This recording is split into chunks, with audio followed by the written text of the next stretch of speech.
wrap this segment of the agenda up with this. There are many members who served in the military, myself included. And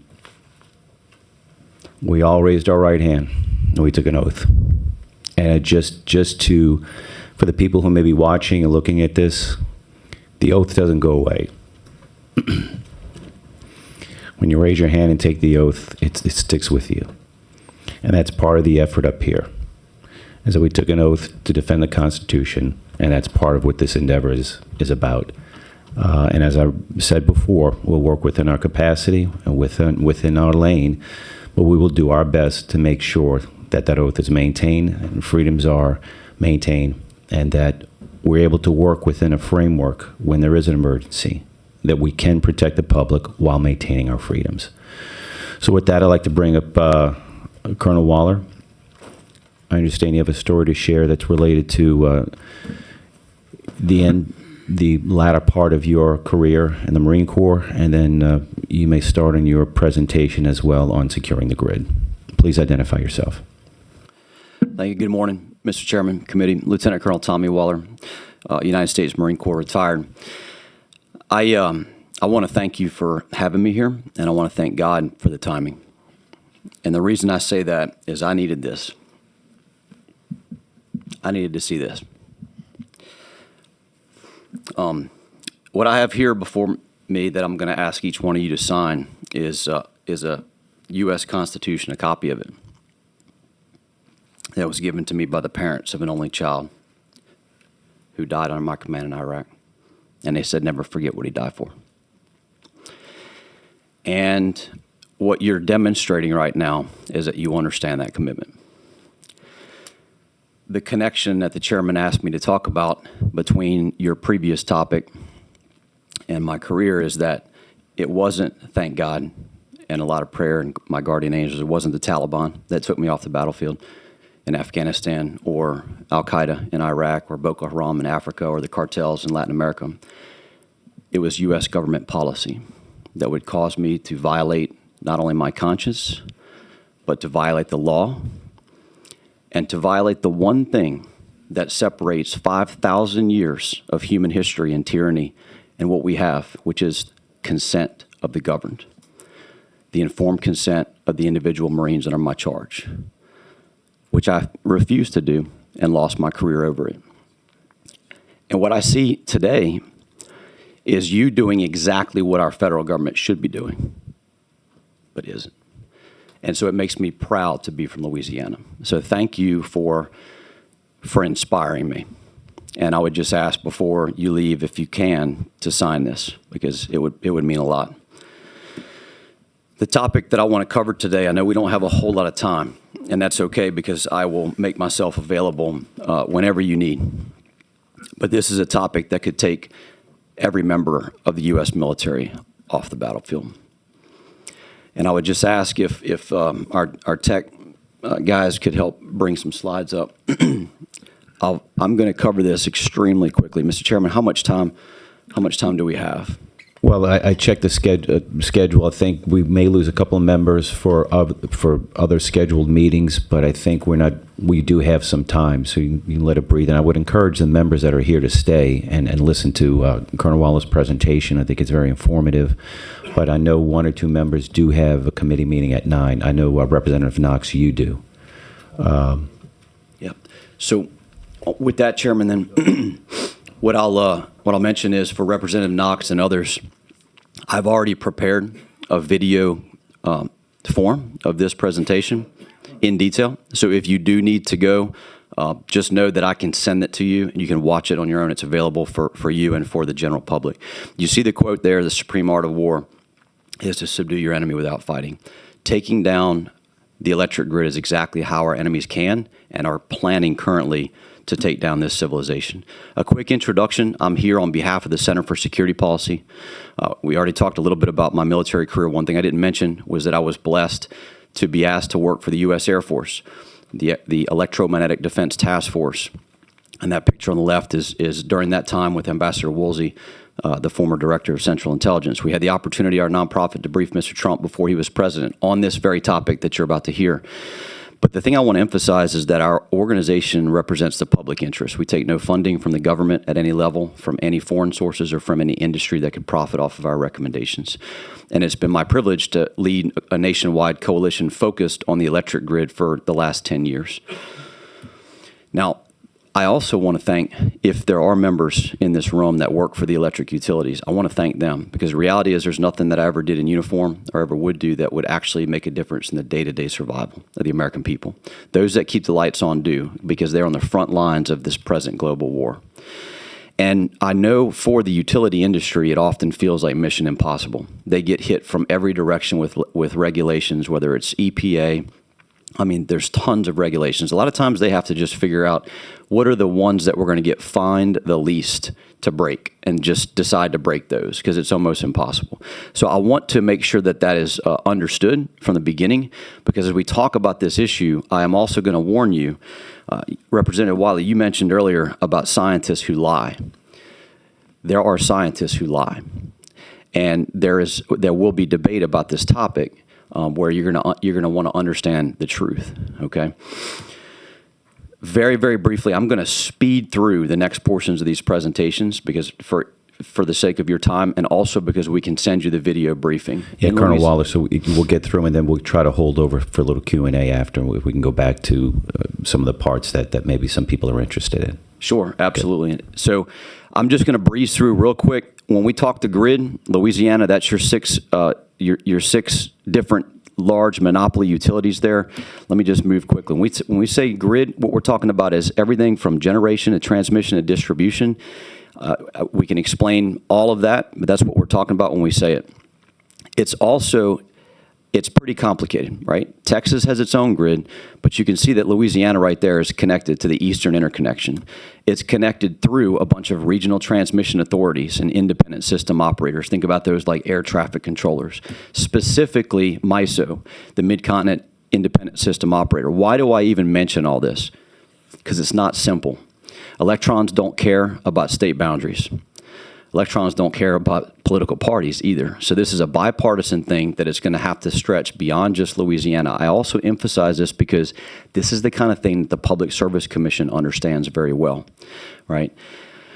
And so when it comes to MISO, you can see all these different groups within MISO that do planning and resource allocation. These are all things that are going to have to be considered. The reason I mention this to you is because the type of briefing that I can provide for you needs to be provided to the rest of the states that we're connected to as well. That's the point.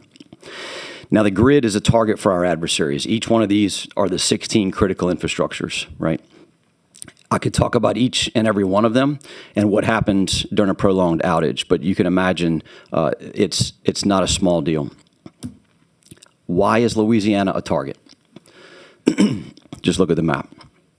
So when we look at the loss of power in this region, it will affect the entire United States, and our adversaries know that. What we're going to discuss today, that there are 6 threat vectors to the U.S. electric grid. I'm going to cover really 2 of those in detail. Those 6 include one that really recently appeared, and that's government policies. U.S. government policies that will result in blackouts like we saw in Spain and Portugal not long ago, that have incentivized certain forms of generation to where other forms of generation have gone away, like coal, nuclear, fossil fuel, and an over-penetration of renewables. There are policies that will result in blackouts if they're not reversed. I'm proud to see that the state of Louisiana, through Representative Jacob Landry, has legislation that should help with that. So government policies. The second is supply chain. The picture you see on the left, that's at the Port of Houston. That's a massive transformer manufactured in China, seized by the U.S. federal government in the summer of 2019. On May 1st, 2020, President Trump passed an executive order declaring a grid security emergency after Sandia National Laboratory inspected that transformer. The results of that inspection are classified, but we know that there was a hardware backdoor found in that transformer. On January 21st, 2021, that executive order was suspended. We now have about 550 Chinese transformers in the U.S. grid. The good news is that the Louisiana Public Service Commission adopted a resolution proposed by Commissioner Eric Skrmetta to to take care of this supply chain problem. So we're not going to go into supply chain. So we talk government policies, supply chain, all right? Physical sabotage and cyber attack are two more. Physical sabotage is pretty easy to explain. I'm not going to get into detail. Cyber attack is real and present. You saw the headlines last week about the kill switches in solar power inverters coming from China. We had warned the federal government back in 2021 about that. Our complaints to FERC were dismissed. What I can tell you is the federal government is absolutely unready when it comes to contending with these threats to the grid from a cyber perspective. I'm going to focus on the two threats that have been ignored by the federal government for about 40 years, and that's electromagnetic spectrum threats. I'm going to breeze through this as quickly as I can, but the reason I'm focusing on this is because it's the one vector that has not been addressed that can be in this state, and it's one that if we don't, there's a 100% chance our grid's going down. 100%. We don't know when, but it will happen because of solar weather. I'm going to first talk about electromagnetic spectrum threats from human adversaries. This is a form of briefing I provided to leaders in Texas, the Texas Public Utility Commission, the senior members of ERCOT, and the entire legislature over the past 10 years. I'm proud to say as of yesterday, a bill has gone through both sides of the Texas legislature that will form a commission to address these threats in that state. So when we talk electromagnetic spectrum threats, this can be achieved at a localized level. So radio frequency weapons you see on the right-hand side there, those are weapons that directed energy weapons. The one at the top is an experimental, essentially directed energy weapon created by components you can get commercially. The ones at the bottom, those are test kits. So your petroleum refineries and chemical plants right down the road, they have to test for electromagnetic compatibility of all the different systems. Those types of test kits directed at the right infrastructure by someone who knows what they're doing can take it down. So these things are commercially available. That's how it's done at a localized level. It's called intentional electromagnetic interference. What you see on the left is what we normally think about EMP, right? And I heard earlier that the word conspiracy theory was thrown around, and you may remember people being called conspiracy theorists when they worry about electromagnetic pulse. Well, the Pentagon's spent billions and billions of dollars protecting our nuclear command and control systems against electromagnetic pulse. It's absolutely real. We discovered it when we tested nuclear weapons after World War II in the desert, and they noticed that any conductor that touched the fireball was highly electrified. It's called source region electromagnetic pulse, or SREMP. And they hypothesized that if they launched it up in the exoatmosphere in space, that it would have a similar effect. They had no idea how profound that effect would be when they did those tests, the fishbowl tests in the 1960s. It was a test in the exoatmosphere that turned the lights off in Hawaii. That ruined most of the test equipment that they had to try to measure the strength of that pulse. And as you can see on the map there, it's a phenomenon that the higher the blast of the nuclear weapon, any kind of nuclear weapon, doesn't have to even be any certain yield or certain type. There are ways to optimize them, but as it's lofted into the atmosphere, the higher it goes, the larger the laydown. I'm going to breeze over this extremely quickly. There's three parts of that pulse, E1, E2, and E3. E1 causes damage to small electronics. It happens in a matter of nanoseconds. And so things that are not shielded or filtered to protect that pulse from entering into those will cause damage like you see here. These are Department of Homeland Security slides that show the small electronics that can be damaged from that part of the pulse. This is similar to what a radio frequency weapon can do. I showed you guys earlier those test kits. When they push that pulse into a critical infrastructure, it does this kind of damage. Okay, more pictures there. E2 is much like natural lightning. We're not going to talk about that. Our critical infrastructures are protected against natural lightning, so we're not worried about it. E3, the reason I'm going to talk about this in a little bit more detail is so that you can understand the connection between that and what the sun can do to us. What you see before you is a slide from the Department of Homeland Security from this is an Oak Ridge National Laboratory study that was done on what would be the effects of a single nuclear weapon detonated over the United States. And what you see is complete nationwide grid collapse. And that's because of the E3 component of that pulse. And I'll explain how that works. The Earth, we have a magnetosphere, right? When that bomb bursts up in space, it literally makes the Earth's magnetosphere heave and wobble and move. Anytime you have movement in a magnetosphere, it generates electromagnetic energy, electricity. Think about when you start your lawnmower. You've got that magnet surrounded by copper wire, and you pull that cord. The movement creates electromagnetic energy that goes to your spark plug. Well, the Earth's magnetosphere, when it heaves and wobbles and moves from a nuclear detonation, creates that same energy through the crust of the Earth. Underneath our feet, it travels. And what does electricity always want to do? It always wants to find the path of least resistance.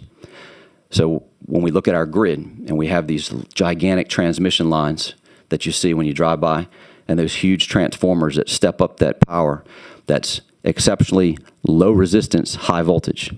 And so that ground-induced current that's traveling through the crust of the Earth senses that and then moves up into that infrastructure.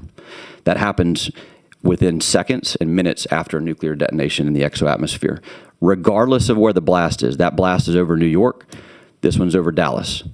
Nationwide grid collapse. This is the one we can't defend against. That we cannot deter. We can absolutely defend against it. That's the good news. This is a fixable problem. But we cannot deter the sun. So even if we can keep an adversary from hitting us with a nuclear weapon in space, the sun produces what's known as coronal mass ejections all the time. Solar weather, solar storms. These things go out in space in all directions, and sometimes they connect with the Earth. You may remember last May that as far south as Texas and some places in North Louisiana, they were able to witness aurora borealis. That's the visual manifestation of the Earth's magnetosphere literally having that same phenomenon that I just mentioned with EMP. This is what it does to the inside of transformers. So I talked before about that ground-induced current. Travels through the crust of the Earth, up through the grounding wire on a transformer, and catastrophically ruins it. This was 1989, Hydro-Quebec storm, blacked out Quebec. And you see the inside of that transformer. That needs to be completely replaced. Now, every single year, the industries in the United States of America, the large power users, suffer about $10 billion worth of economic loss from solar weather. Because a large solar storm can catastrophically ruin those transformers. But the normal solar weather produces harmonics that travel through the transformers down to the users and harm the equipment in our manufacturing plants and other large electricity users. They know that. This is Zurich, Lockheed Martin, and NOAA. They know it from studying insurance claims compared to solar patterns of solar weather. Why do I even mention this? Because we're losing $10 billion every year from something that's completely able to be defended against. And if we don't defend against it for a large solar storm, you see that in that transformer. The lead time when I started this job over 10 years ago, back then it was about 18 months to get a transformer, almost exclusively from overseas. 4 to 6 years now is what it takes to get a transformer. We can't afford to lose them. So you would think that the U.S. federal government would take this seriously, and you'd be wrong. Right now, the established standard for protection against those ground-induced currents from solar weather, you can see right there in that chart. This is a video of me briefing Secretary Granholm, which I did 4 times. I know that she heard me. I explained that the cost for the entire country to protect against this threat was 1/3 of 1% of the infrastructure bill, about $4 billion. Not 1 penny was spent on it. What you see right there is the visual representation of the standard itself, which I can explain in great detail. I also have left for you a packet of information that's going to show you specifically in Louisiana. This standard was established by NERC, the North American Electric Reliability Corporation. It was extraordinarily dishonest the way it was established. It was established in an effort to make sure that no protection had to be applied, and that's exactly what it's achieved. Okay, so Representative Wiley, you were talking earlier about scientists who lie. I could go through the entire history of how that standard was developed, but it's transparently defective. What you see there in green is the level of protection that you would have in Washington, D.C. I was trying to explain that to the Secretary. When the Soviets tested their nuclear weapons, they did the same test we did. They tested them over Kazakhstan, over a populated portion of the Earth that absolutely fried their electric grid. Why'd they do the test over Kazakhstan? The exact geomagnetic latitude and longitude of Washington, D.C. And what they achieved, you see in red. That's the amount of field strength that they achieved on that test. The amount of protection is what you see in green. In yellow and orange, those are solar storms. Previous solar storms, the 1921 railroad storm and the 1859 Carrington storm. You may have heard of 1859. We didn't have magnetometers back then, so we don't know exactly how strong it was. The point is, the protection standard is transparently defective and dangerous. Louisiana's even worse, because the way that NERC created the standard, you scale down as you go south, geomagnetic latitude. So on the right, you see that chart. The green is Louisiana's level of protection. What that means is that we need nothing at all. And your utilities can be abiding by the NERC standard, which has been approved by the federal government, and do absolutely nothing to protect against this threat. Again, I can get into great detail about what the recommendations are. The Department of Defense declassified this report you see in the middle in 2018 that recommends a level of 85 volts per kilometer. That's what you see in orange right there. So all of the scientists and experts were assembled in 2016 to try to discuss what could they do to protect the grid against these threats. And this is some of the big takeaways: prevent grid failure and address the high value quick fix, which is transformer protection. In terms of the federal level legislation, just about every single bill in Congress that's ever been meant to address this threat has failed. There have been some, like the Critical Infrastructure Protection Act in 2016, and then President Trump's executive order, which I'll talk about momentarily, was passed into law. There have been two executive orders, one by President Obama in 2016 on space weather, one by President Trump in 2019 on EMP, that are both still in effect. These have not been suspended or overturned. And again, President Trump's was written into the law. What we have to show for it is absolutely nothing. There's no protection of the grid against electromagnetic pulse. The good news is it is fixable. Now, what I did in Texas in that workshop was I provided a thorough briefing from the companies that have developed these protections.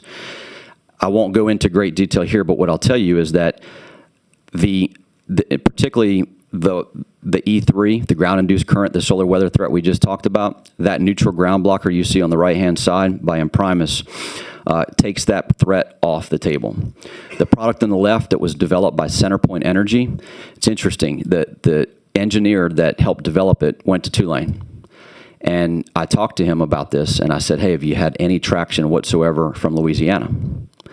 He said, no. And I said, oh, man, why do you think that is? He said, because the lawmakers haven't been pushing for it like they were in Texas.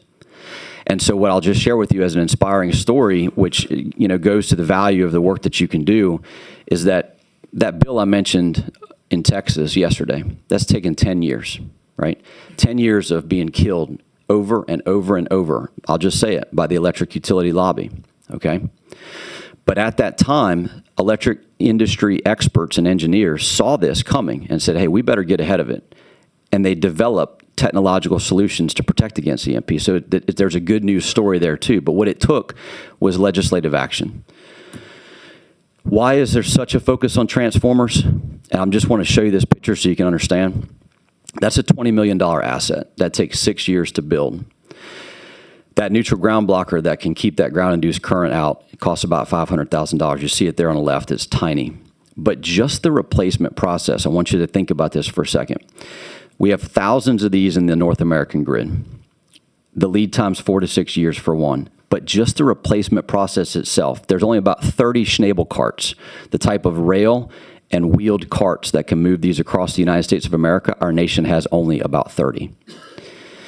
Tens of thousands of gallons of oil that have to be pumped out of these transformers. We're talking, even if you had one sitting there, on the coast, and you needed to get it somewhere to replace, it's many, many, many months. It's not just transformers, control centers as well. This is actually MISO's control center. As I talked to you about the Mid-Continent Independent System Operator, these should be shielded against the directed energy weapons that we talked about before. And the good news is that there's plenty of companies around the country that can do it. I'm not going to get into great detail about our adversaries. The packet I gave you gives you plenty, okay? Just know that it's persistent in the doctrine, and they've rehearsed it, every single one of them. Russia, China, North Korea, and Iran. I could go into great detail about this. The thing I want you to know is the federal government is not addressing this. If you look at the ODNI's most recent report on Iran, they basically say they do not believe they've made any progress since 2003. We assess that to be catastrophically wrong. And so this is a situation, even in the current administration, where we're doing the best that we can to ensure that we can make as much progress as possible. The federal bureaucracy has not done the right thing. And I'm going to show you just one quick example. That slide on the left is from the Department of Homeland Security in one of their meetings to discuss EMP and GMD. GMD is solar weather, basically. You see where they say they'll use the best available science, physics and engineering constraints in analysis to avoid overestimation of risk. That's not the scientific method. That's them saying we're going to cook the books to make sure we don't have to address this. When we talk about examples of cook the books, I'm going to give you one example because this is near and dear to my heart. As I was serving in that U.S. Air Force Electromagnetic Defense Task Force, I can't attribute it to anything but God, that a 3-year study by the Department of Energy and the Electric Power Research Institute, EPRI, on the effects of high-altitude EMP, that 3-year study, funded by the industry, was released on this very same day that we had the world's foremost experts on EMP assembled in Montgomery, Alabama. And I was able to take a report and grab all those men and women and put them in one room to assess it. And what we found is that through the Electric Power Research Institute, an industry-funded nonprofit think tank, and the Department of Energy, an absolutely catastrophically dangerous assessment of EMP in the grid, but one that would allow the industry to point to a report and say that it's not going to be any worse than a hurricane. I want to give you one data point. You may remember August 14th, 2003, the Great Northeast Blackout. A single tree branch in Ohio struck a transmission line and caused a cascading failure. 55 million Americans lost power, some for up to 2 weeks. One single tree branch. As we analyzed the report from EPRI, we looked at their projections. And you see at the bottom those tables right there. And I'll never forget, the man that created the standard to protect our military against EMP was visibly shaking out of anger when he was reading this. And he said, Tommy, I want you to go look up how much electrical load was lost during the Great Northeast Blackout. And I went and looked it up. And then we looked at the table and the projections from EPRI were a nuclear weapon to be detonated over the United States and the Eastern Interconnection. The amount of load lost that they projected was only 40% of what we lost in August 2003 from a single tree branch. Yet an EMP would cause thousands, tens of thousands of simultaneous points of failure. I tell you this because as lawmakers, you're going to be told things about these threats that are not true. And you have the ability to seek the truth and the facts as you did with the last topic that you were covering. I'm here to help you with that. And our organization can provide those facts. But there will be people that will point to reports like this and say, we have nothing to worry about. And unfortunately, we do have a lot to worry about. As I mentioned before, we cannot deter the sun. That solar weather threat, regardless of every one of the adversaries that we can try to keep from hitting us with a nuclear weapon in space, we can't deter the sun. And we're not ready. I mean, you see this FEMA slide right here. It's true. Current planning does not include any contingencies for long-term or extremely widespread power outages. And so the implications for Louisiana are significant. Now, I'll tell you that you can play a significant part in changing this vulnerability, just the same way that you did in the last subject you were talking about, by asking the right questions, by bringing the right experts forth, and investigating this in a way that can help the state start to make progress where the federal government's failed. In terms of the next steps, starts with education. We're starting that now. I've provided a background document to each one of you, and I have a proposed resolution that I think would be worth thinking about. This is, thankfully, something the Public Service Commission has the authority to be able to address. The directives that they did on supply chain have the power of law. It's not like Texas where you have to pass a law to give the Public Service Commission authority. They have it already. And so I think if the right leaders in Louisiana in the electric power industry, in MISO, in the Public Service Commission and the legislature are educated on the threats and the solutions, then I think we can get to a point where we have this most critical infrastructure protected. I'd be happy to answer any questions that you have. Colonel Waller, thank you for that presentation. It is eye-opening, and it's potentially startling what we're facing right now. So an EMP, that can be generated naturally or man-made, correct? Yes, sir. Yes, okay. Sir. The high altitude detonation, based on your knowledge, information, and experience, how great a threat is that? Because I ask you because back in the late 90s, I'm sure you're familiar with the book Unrestricted Warfare. Does this fit within some of the issues discussed in that book, and if you want to just share what that book is briefly and, Sure. and how it factors in. Yeah, Representative Glade, thank you for mentioning. Yeah, unrestricted warfare was developed by two People's Liberation Army colonels that deeply analyzed the United States and proposed a method that they termed unrestricted warfare to be able to take us down. And in fact, credit Commissioner Eric Skrmetta from Louisiana, an article, you should look this up. Just go to the Hayride, type in his name, and you'll see an article he wrote about China and unrestricted warfare. And it quotes the page where they talk about the scenario of two modern adversaries going to war, and one of them targeting the critical infrastructures of the other, bringing them to a grinding halt, and causing that other advanced civilization essentially to lose. That's exactly what China's doing, right? And so I mention that because that is a clear and present danger, is it not? Absolutely, absolutely. It's both in the cyber realm, the supply chain realm, and the electromagnetic spectrum. And so I asked that because when I was looking at your map with a high altitude detonation, or even a natural EMP being generated, it potentially, regardless of its geographic location on the map, can take out almost all of the country or large swaths of the country? A single detonation, you will have nationwide grid collapse. How long the grid stays down has a lot to do with what's protected. So if you don't protect against those ground-induced currents, I showed you guys earlier the slides right here. You see the insides of that transformer. It could be many, many years before it comes back on. And that can be fixed with the solid ground With neutral the blocker? Neutral ground blocker. Neutral ground blocker. Which has been tested for about the last 10 years and is deployable. There are other countries that are deploying those devices, but our country has not yet done so. And that has a lot to do with the standard, because the industry says, hey, we're good, we're protected against according to the NERC standard, which they are, because the standard requires nothing. Well, I share your understanding of science. As a meteorologist, I can tell you science has been corrupted. And it's gone, in my opinion, from meteorology to medicine and now to our national defense. We have lots of questions. We have a few questions, actually. So I'm going to go to Representative Amade. Thank you, Mr. Chair. Thank you for your presentation. And yes, if you don't send us a link so that we can go back and review time and time again, I will find you. Okay. So I had a couple of questions. We keep talking about how the big problem that would take us 4 to 6 years to begin recovering is that transformers are simply not made here. Is there any serious effort anywhere in the United States to begin manufacturing domestically? Yes, ma'am. Thank you for asking that question. So Louisiana and Texas together have, I think, an incredible opportunity just because of you saw the maps before of the natural gas resources. There's so much capability that we could provide for domestic production.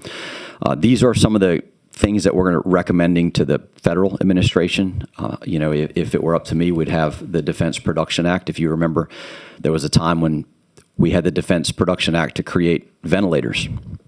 We should be creating transformers, right? We cannot depend on having to import these. Now, we'll say, Representative Amade, that China, in its unrestricted warfare, part of that is economic warfare. The components to create transformers, there's a certain type of steel, grain-oriented electrical steel. China dumped that into the global market for a number of years to put out of business most of the rest of the world's competitors. During the first Trump administration, there was one company in the United States left that was trying. And so it's not an easy or small thing.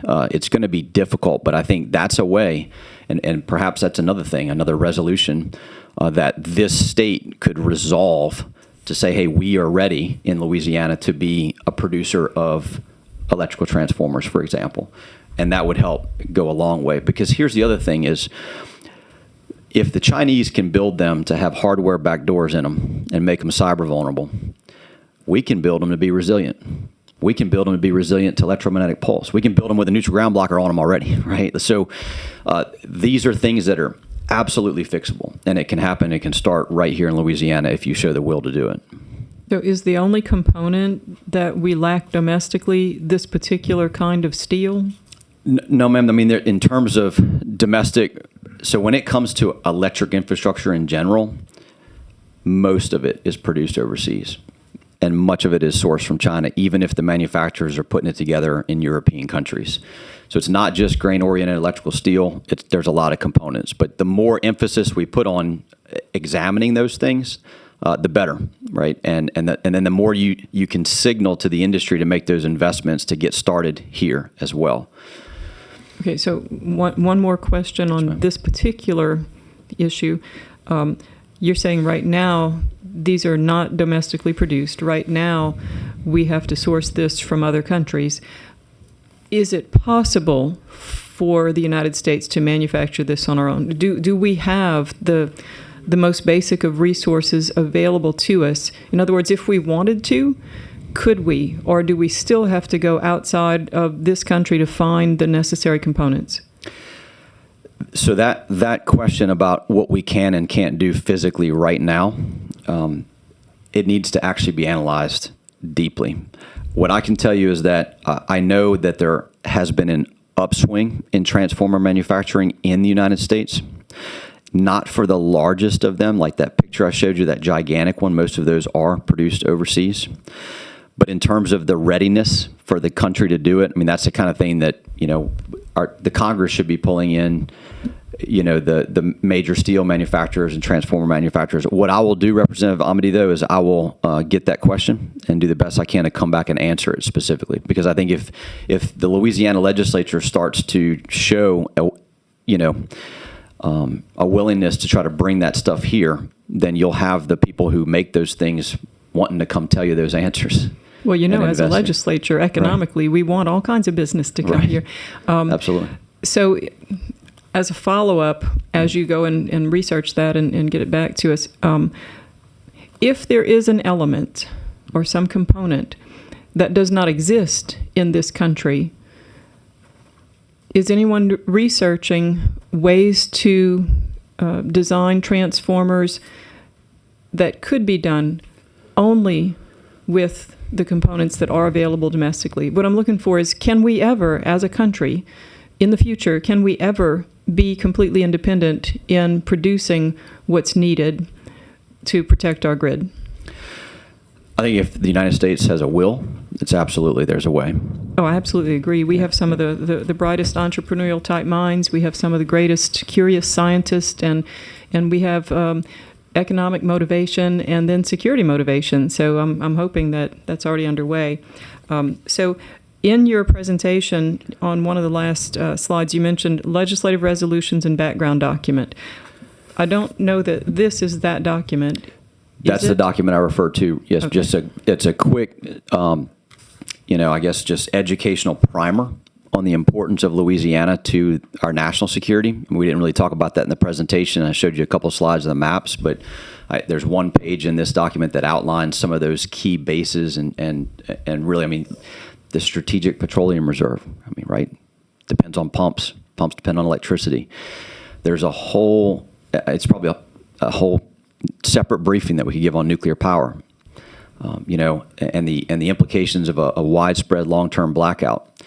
And I will just tell you, because there was a decision made by the federal government, by the NRC 2 weeks ago, to deny a petition that members of our coalition lodged 2 weeks before Fukushima back in 2011 to the Nuclear Regulatory Commission, to the NRC, to address the risks of spent nuclear fuel.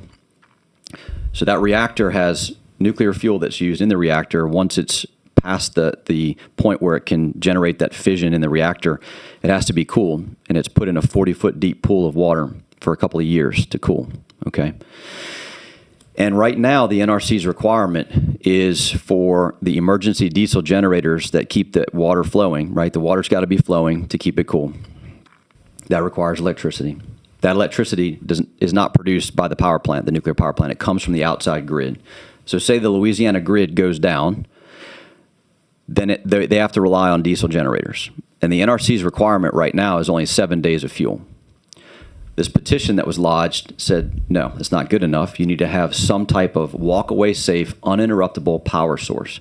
This was a huge topic in the Air Force Electromagnetic Defense Task Force. I personally set the meetings up between the White House and the NRC and the experts on EMP, and yet still the NRC denied that petition. That's another fixable problem, but the federal government refuses to fix it. There's no reason why Louisiana can't say, okay, well, you need to have more than 7 days of fuel, or you need to have some kind of, and it gets into, obviously, the nuclear industry, but these are the kind of questions that I think are, if they're asked, we can inspire the type of action where the states can take care of it as the federal government's willfully refused. And my last question, because I'm sure my colleagues have some more, but let's see. I look back at my list of questions, and now it went out of my head. You said that the industry refuses to look into all of this. They reject the efforts. It seems illogical that the industry itself, that produces electricity, would not love the idea of protecting the grid. So is it just because of the cost? I mean, what are their objections? And let me just clarify that it's not the entire industry, right? So like some of these solutions I showed you, CenterPoint in Texas, I mean, that's an electric utility that invented an incredible technology. And so it's not all of the industry, but writ large, when it comes to solar weather and EMP, so electromagnetic spectrum threats, there has been a consistent pattern of lobbying against any regulations that would require the industry to address those threats. Most of the time, to your point, Representative Amity, the argument is cost. It's, hey, this is just exorbitantly expensive.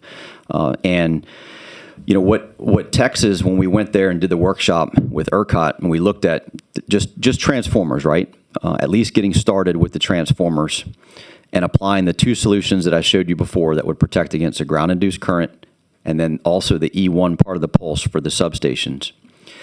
The combined cost was between $1 and $2 million per substation. In Texas, when they amortize that over a 30-year period, it worked out to about 80 cents per month per ERCOT customer of what they would pay. It's totally affordable, right? Now, is that protecting the entire grid? Is it protecting generation? No, not yet, right? But you got to start somewhere. And what we've seen is where there's incentives that are built in, the industry will move faster. So that's where, I mean, if it were up to me, I would say, hey, figure out the incentives, whether it's through grants and cost recovery, to have the industry not have to come do this out of hide. Normally, Representative, to your point, it is cost that is used as hey, we can't afford this. There's no way, right? I'm thinking of this as years ago, most households didn't have a smoke detector or a fire extinguisher, and today they're common. It seems that once it catches on, even the cost will go down, right? Because now smoke detectors are very affordable. Fire extinguishers are readily available. You can buy them in grocery stores even. So maybe we need just a cultural shift to where it seems that it's unreasonable to not have the protection. So thank you for your presentation. Yes, ma'am. Representative, actually, I want to take that line of thinking and encourage exactly that line of thinking for the industry, right? So if you wanted to put a full fire protection system in your house, it'd be kind of expensive, right? But you can start with a smoke alarm, with a fire extinguisher, right? And so I think what's happening is the industry sees the EMP threat and thinks full fire suppression system for the entire thing. There's no way I can afford that for my house. Hey, why don't we get started with a fire extinguisher and with a smoke alarm? Why don't we protect the irreplaceable transformers, learn how to do it, analyze the next thing? We got to start somewhere. So thank you for that analogy. I think it's perfect. Thank you. Vice Chair Owen. Thank you, Mr. Chairman. I am not surprised at what you tell me. I spent 35 years in the intelligence business, 20 as an officer and 15 as a contractor. So what I can assure everyone listening to this is that our enemies know this. If you can pull this up on our enemies know this, and they're paying attention to this. And thank you for bringing this to this body's attention, because we must do something with it. And I don't care what industry thinks. It is not our job to worry about them. It is our job to see to the population of the state of Louisiana in concert with other government entities. So thank you for taking your time to be here. Thank you, sir.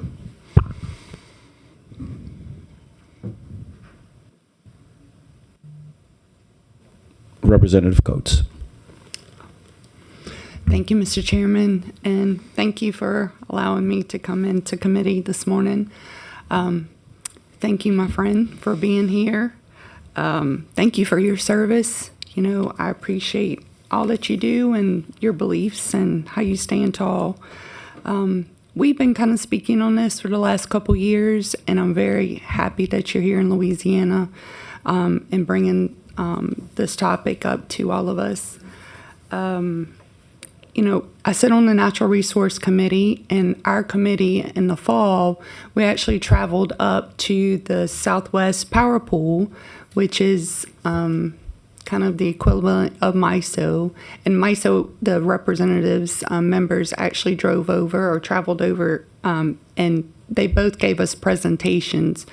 And we were able to kind of see the command center, and it was very interesting of how they were managing the grid and stuff, but it was also kind of eye-opening of how easily that it can kind of go down.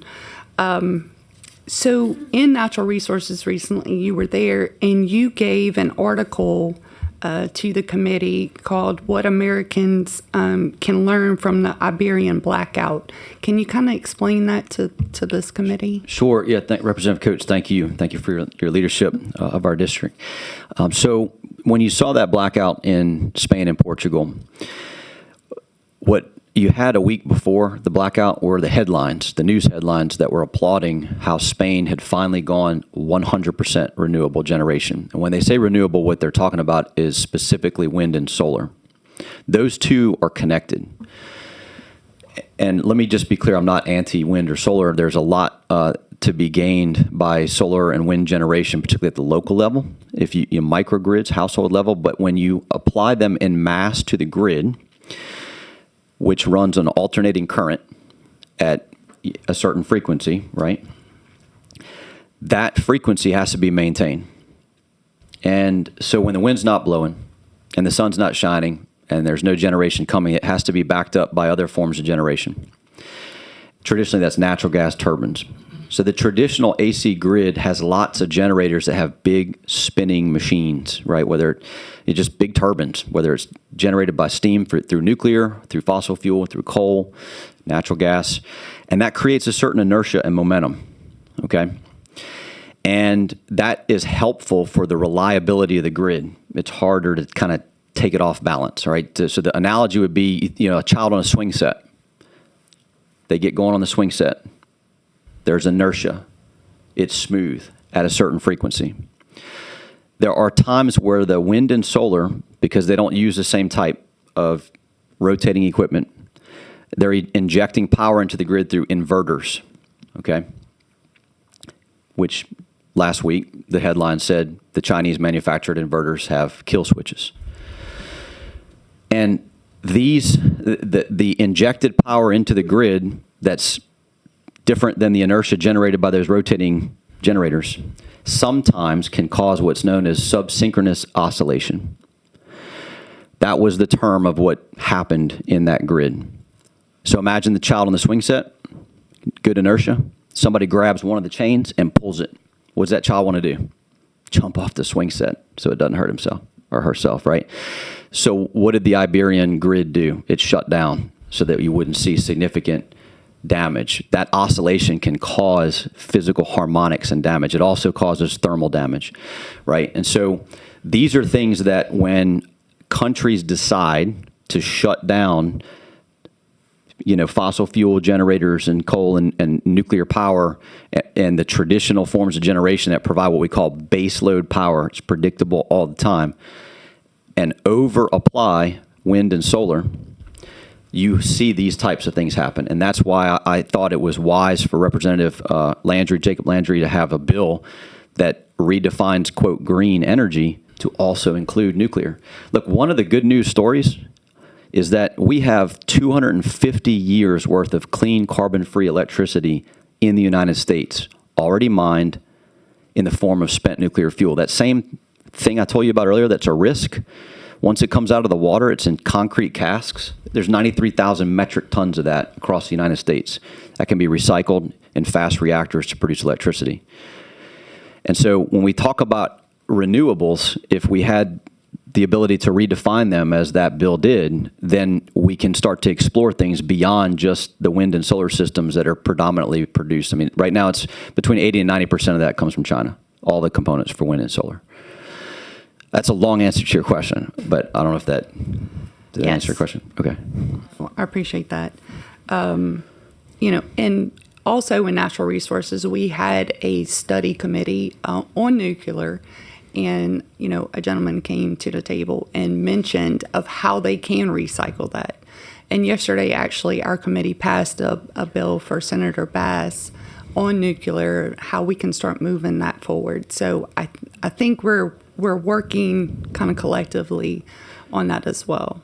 It'd be huge, Representative, on the recycling of nuclear fuel. It should be a competition between states, and Louisiana should be competing at the highest level. The good news is, on your Public Service Commission, I do know that Commissioner Eric Skrmeta serves in a capacity, I want to say, at the North American Association of Regulatory Commissioners, so NARUC. He serves in a leadership position on the nuclear side, so you do have someone in your state who I would assess as a subject matter expert on nuclear, and then we would be happy to introduce you to companies that do the nuclear fuel, spent fuel recycling as well. I'm sure that they would like to compete for that in Louisiana. Again, as I mentioned in the beginning of the briefing, for anybody that came in late, our nonprofit is not funded by any of those organizations. We exist purely for the public interest. So our introduction to them for you is for the public interest as well. Okay. One last question. Yesterday in our committee also, there was some discussion about virtual power plants. Can you kind of explain that? Because that was kind of new to even members in natural resources yesterday. I wish I could explain it. That's something I'm going to have to polish up on a little bit more. Okay. Virtual power plants, not something I'm prepared to be able to talk to at length right now. Okay. It made me a little nervous, talking about being able to kind of hack the grid and different things because this was changing things remotely. So there was just some concern, but I appreciate that.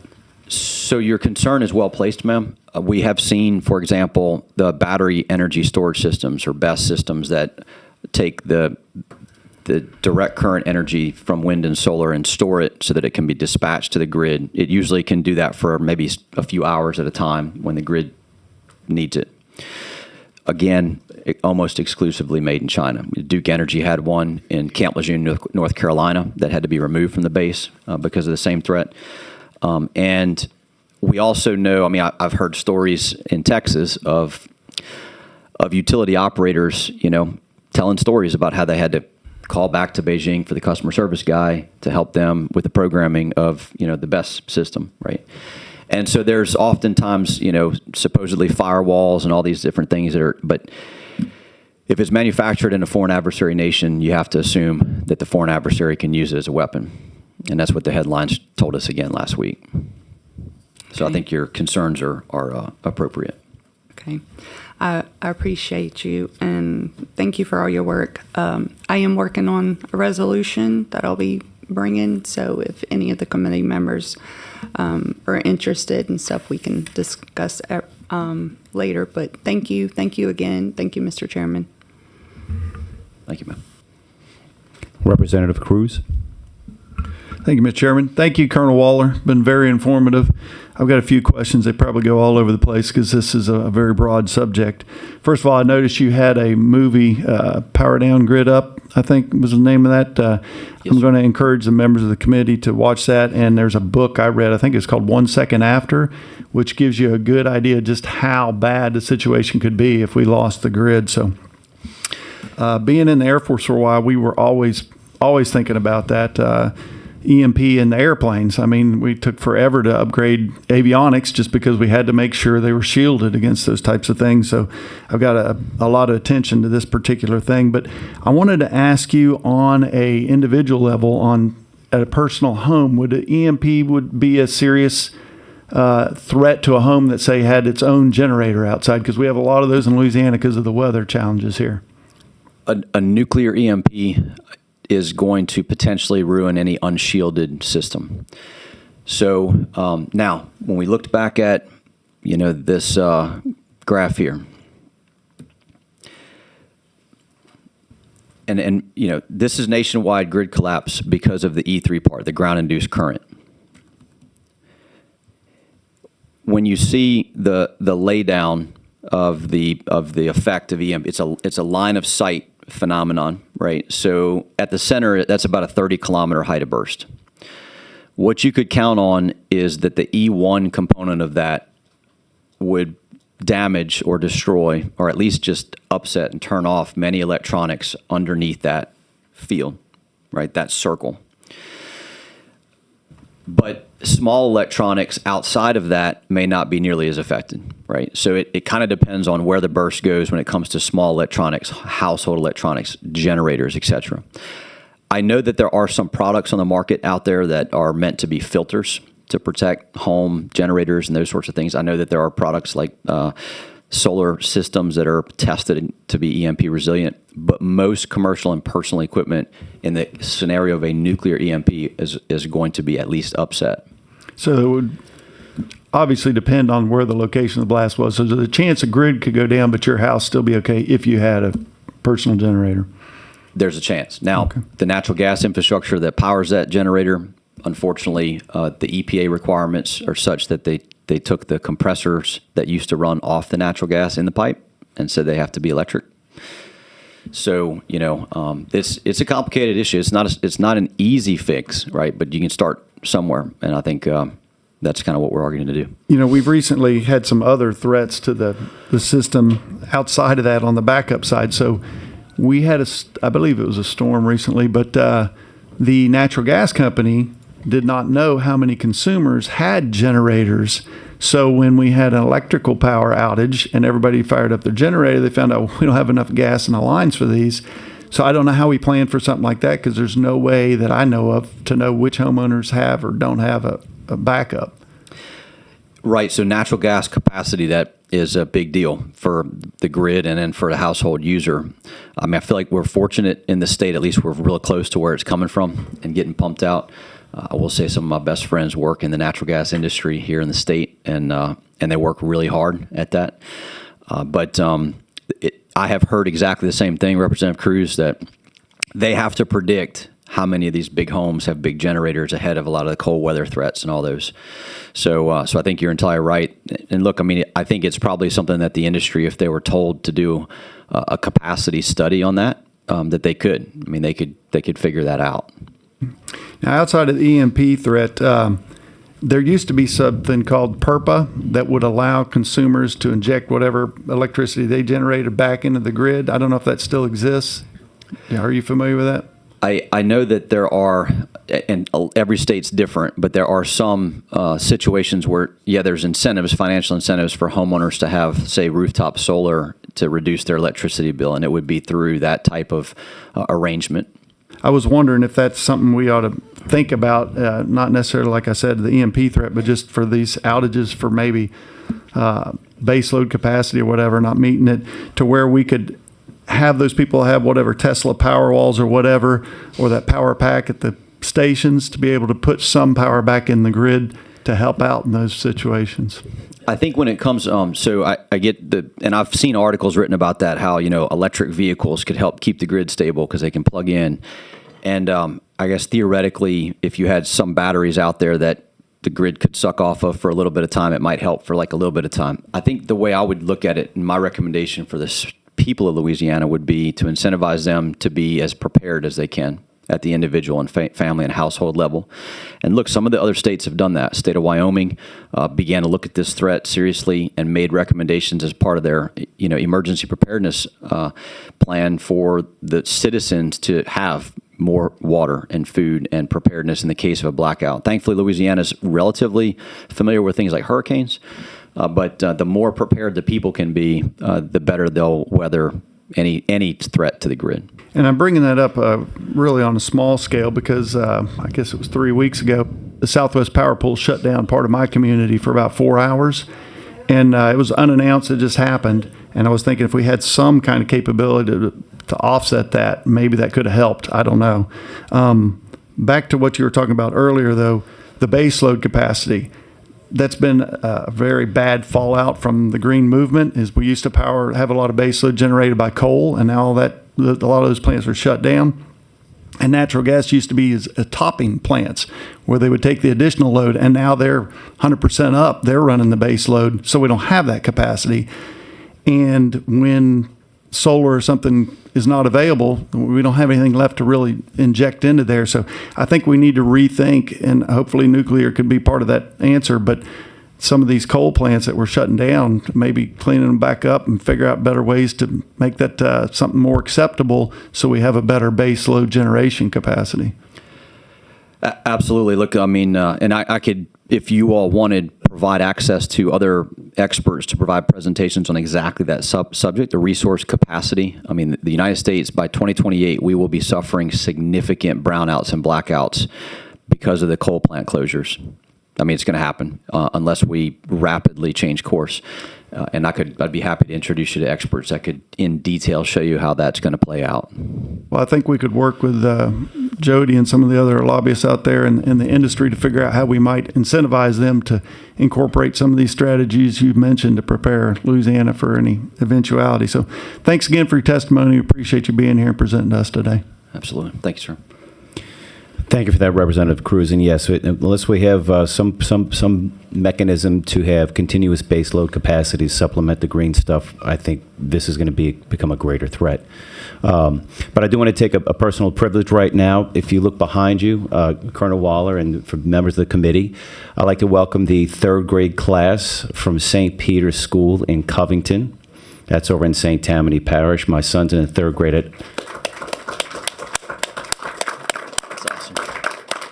at Our Lady of the Lake, but we want to welcome St. Peter's here right now, so I'm hoping you're enjoying your visit here to the Capitol. Welcome to the House Select Committee on Homeland Security. Welcome to the Capitol.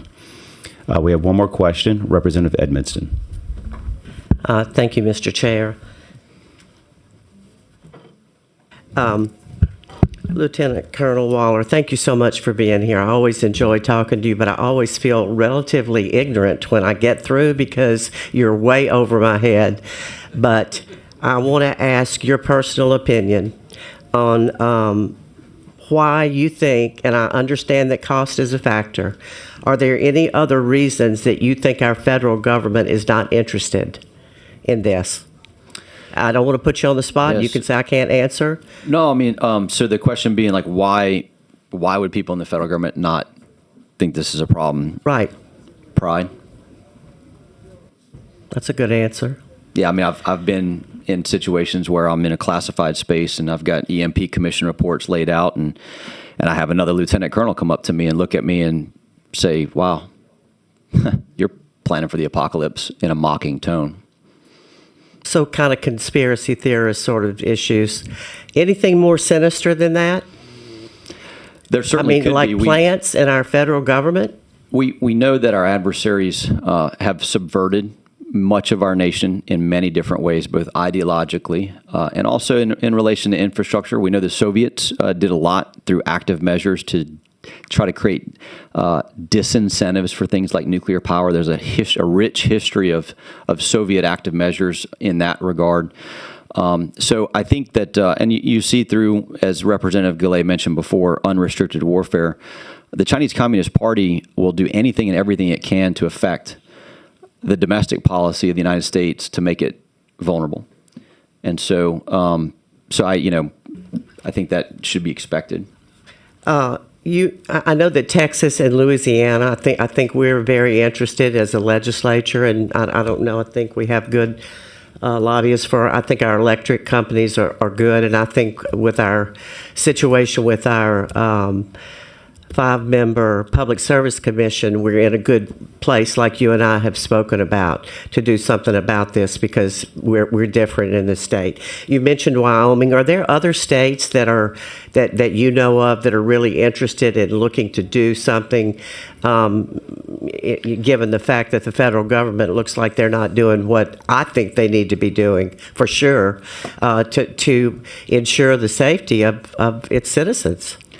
So I would say Texas so far has taken the most aggressive steps. Yeah. They have their own grid, of course. Right. Governor Abbott in November passed an executive order that directed the Emergency Management Department to look at these electromagnetic spectrum threats.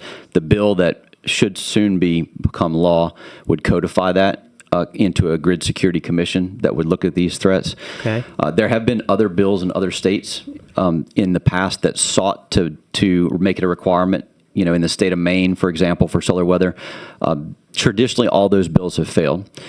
And so I think, but as I mentioned in the beginning, the whole idea here is to help the electric power industry have the incentives to protect their assets, right?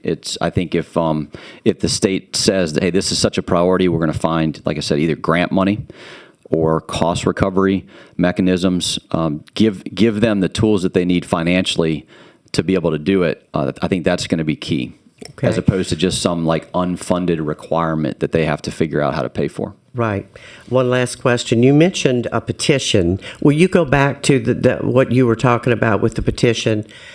So that was on the Nuclear Regulatory Commission. It was Okay. a petition for rulemaking that would have demanded that the NRC create a requirement for walkaway safe, uninterruptible power sources for spent nuclear fuel storage, so that you wouldn't have to just rely on emergency diesel generators and the minimum requirement of 7 days of fuel. That was the petition. Okay. So. Okay. Thank you so much. Thank you, Mr. Chair. You're welcome, Rep. Edmondson.